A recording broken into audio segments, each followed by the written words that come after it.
Hi friends, welcome to my channel. ఈరోజు మన recipe రాగి లడ్లు. చాలా టేస్ట్గా ఉంటాయి, ఇంట్లో అందరూ కూడా చాలా ఇష్టంగా తింటారు. మళ్ళీ ఈ లడ్లు ఎలా చేయాలో ఒకసారి మనం చూద్దాం. దానికి కావాల్సిన బెల్లం తురుము, రాగి పిండి, నెయ్యి, కొబ్బరి తురుము, జీడిపప్పు, నువ్వులు. ముందుగా కడాయి తీసుకోవాలి, అందులో నెయ్యి వేసుకొని జీడిపప్పుని ఫ్రై చేసుకోవాలి. లైట్గా జీడిపప్పుని వేపించుకున్న తర్వాత పక్కన పెట్టుకోవాలి. ఇప్పుడు కొబ్బరి తురుము కూడా అదే కడాయిలో వేసుకొని లైట్గా దోరగా వేగనివ్వాలి. ఆ కొబ్బరి తురుమును కూడా చిన్న కలర్ మారిన తర్వాత పక్కన పెట్టుకొని మళ్ళా నువ్వు పప్పును కూడా కొద్దిగా ఫ్రై చేసుకోవాలి. నువ్వు పప్పు వల్ల చాలా టేస్ట్గా ఉంటుంది రాగి లడ్లు. కాబట్టి ఇది కూడా లైట్గా వేగిన తర్వాత ఈ మూడింటిని మనం పక్కన తీసుకొని పెట్టుకోవాలి. తర్వాత కడాయి పెట్టుకొని కొద్దిగా ఎక్కువ నెయ్యి వేయాలి, ఎందుకంటే రాగిపిండిని వేపుకోవాలి కాబట్టి ఎక్కువగా నెయ్యి తీసుకొని రాగిపిండిని వేసి 2 గ్లాసులు రాగిపిండి వేసి మీరు ఆ రాగిపిండి వేసుకోవాలి. కొద్దిగా లైట్గా వేగిన తర్వాత బెల్లం తురుమును కూడా అందులో వేసి శుభ్రంగా కలుపుకోవాలి.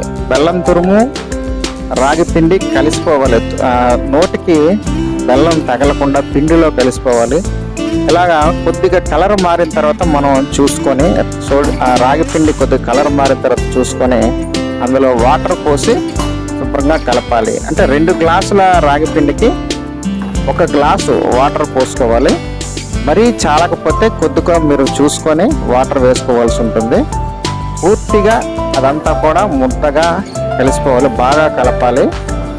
ఉండలు లేకుండా బాగా కరిగేటట్టుగా కలుపుకోవాలి. కలుపుకున్న తర్వాత మనం అంతవరకు ఫ్రై చేసి పెట్టుకున్న మిశ్రమం ఏదైతుందో నువ్వులు, జీడిపప్పు, కొబ్బరి తురుము, ఈ మూడింటిని వాటిలో పోసి శుభ్రంగా కలపాలి.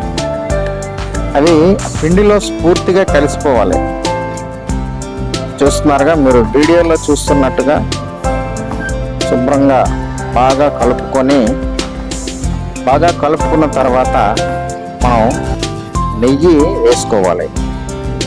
నెయ్యి ఎంత ఎక్కువగా వేసుకుంటే అంత రుచిగా ఉంటుంది కాబట్టి నెయ్యి వేసుకొని బాగా కలపాలండి.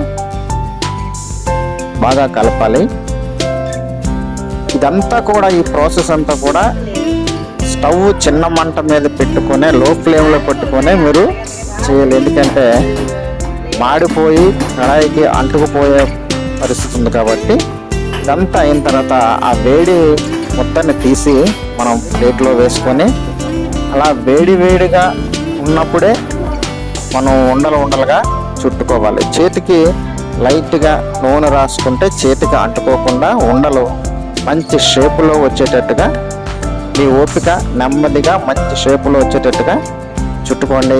చూస్తున్నారుగా, మంచి రుచికరమైన రాగి లడ్లు మన ముందు రెడీగా ఉంటాయి. అందరూ తినొచ్చు, అందరూ తింటారు. మరి కనుక ఈ వీడియో మీకు నచ్చితే లైక్ చేయండి, షేర్ చేయండి. Bye bye.